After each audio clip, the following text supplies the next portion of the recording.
Yo, it's storyteller Mitch. I'm reading Queer by William S. Burroughs.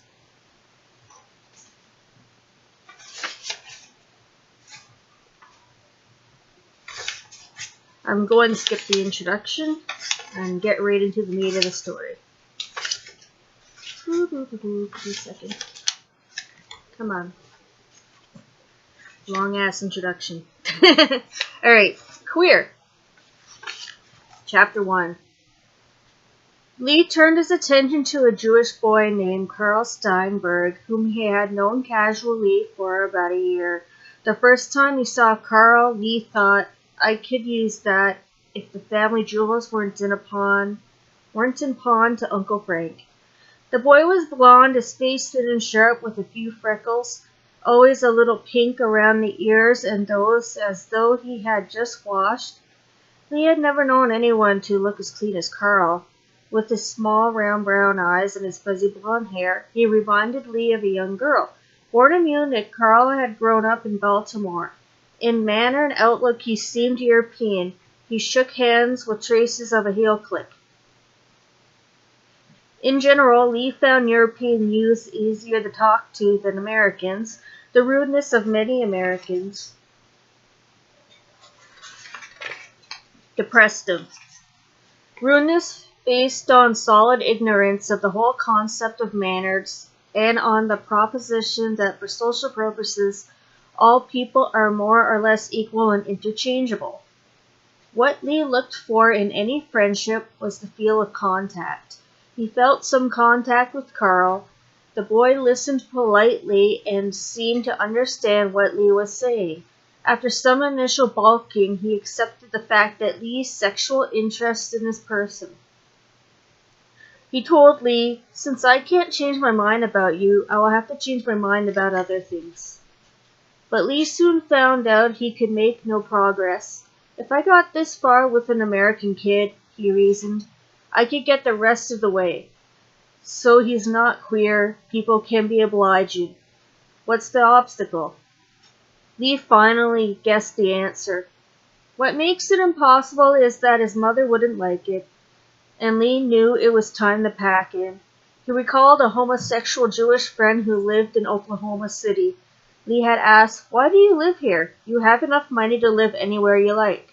The reply was, it would kill my mother if I moved away. Lee had been speechless. One afternoon, Lee was walking with Carl by the Amsterdam Avenue Park. Suddenly Carl bowed slightly and shook Lee's hand. Best of luck, he said, and ran for a streetcar. Lee stood looking after him, then walked over into a park and sat down on a concrete bench that was molded to resemble wood. Blue flowers from a blossoming tree had been on the bench and on the walk in front of it. Lee had sat there watching the flowers move along the path in a warm spring wind. The sky was clouding up for an afternoon shower. Lee felt lonely and defeated. I'll have to look for someone else, he thought. He covered his face with his hands. He was very tired. He saw a shadowy line of boys. As each boy came to the front of the line, he said, best of luck, and ran for a streetcar. Sorry, wrong number. Try again. Somewhere else. Someplace else. Not here. Not me. Can't use it. Don't need it. Don't want it. Why pick on me? The last face was so real and so ugly, he said aloud. Who asked you, you ugly son of a bitch? Lee opened his eyes and looked around. Two Mexican adolescents walked by, their arms around each other's necks. He looked after them, licking his dry, cracked lips. Lee continued to see Carl after that, until finally Carl said, best of luck for the last time, and walked away. Lee heard later he had gone with his family to Uruguay.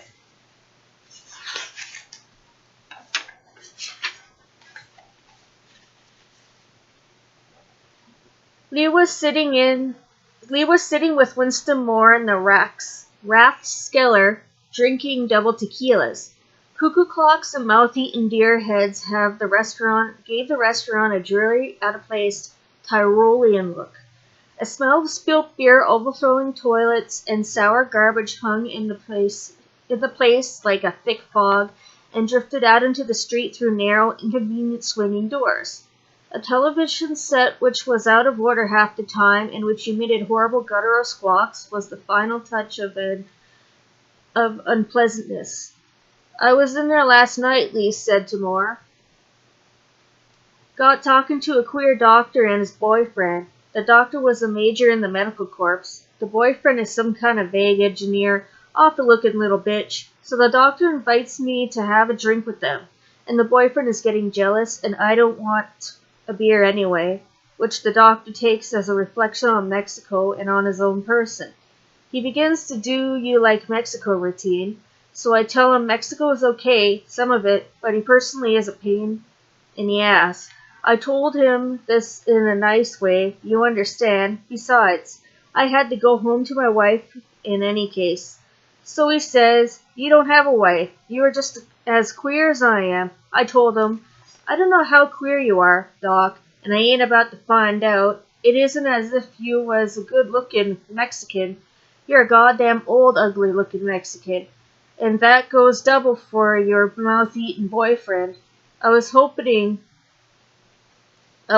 of course, the deal wouldn't come to any extreme climax. You never knew Hatfield? Of course not. Before your time, he killed a cargador in Bulgaria. The cost him $500. Now, figuring a cargador as rock bottom, think how much it would cost you to shoot a major in the Mexican army. Moore called the waiter over. Yo quiero un sandwich, he said, smiling at the waiter. ¿Qué sandwich tiene? What do you want? They asked, annoyed at the interruption. I don't know exactly, said Moore, looking through the menu. I wonder if they can make a melted cheese sandwich on toasted whole wheat bread. Moore turned back to the waiter with a smile that was intended to be boyish. Lee closed his eyes as Moore launched an attempt to convey the concept of melted cheese on whole wheat toast. Moore was being charmingly harmless with his inadequate Spanish.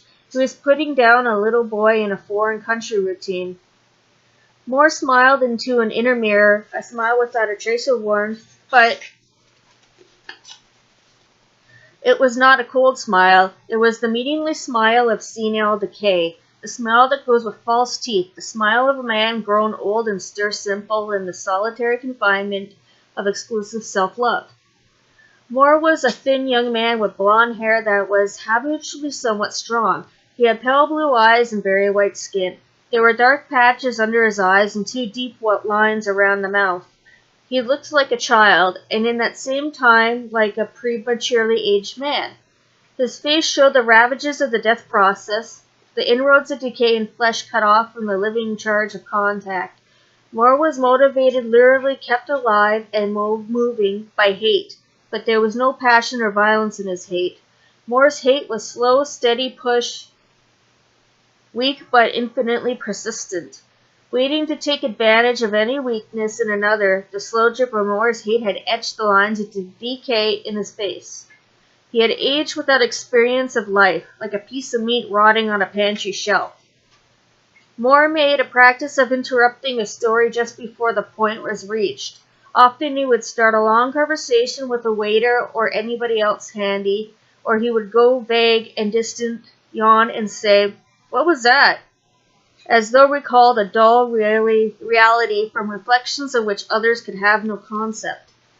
Moore began talking about his wife. At first, Bill, she was so dependent on me that she used literally to have hysterics when I had to go to the museum where I work. I managed to build up her ego to the point where she didn't need me, and after that, the only thing I could do was leave. There was nothing there more I could do for her. Moore was putting down his sincere act. My God, Lee thought. He really believes it.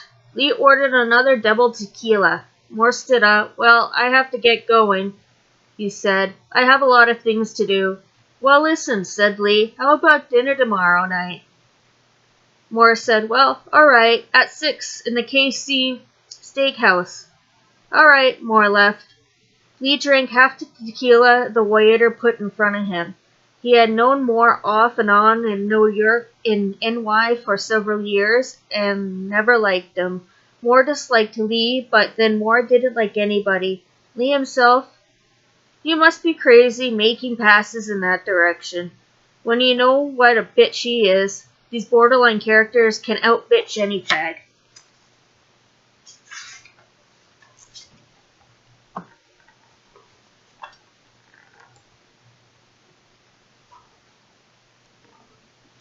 Alright, that's all I'm going to read from there for now. Thank you very much.